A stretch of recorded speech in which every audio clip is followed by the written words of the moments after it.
Il y a un fatalisme autour de cette fibromyalgie qui est que souvent on dit oui mais c'est génétique. Alors pas vraiment, puisque ça fait déjà 30 ans qu'on sait que la génétique n'est rien et que l'épigénétique est tout.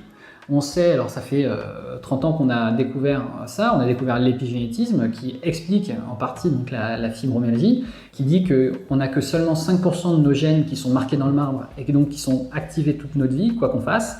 Et ces 5% de gènes sont des caractères physiques, comme la couleur des yeux, la couleur de la peau, la couleur des cheveux, etc.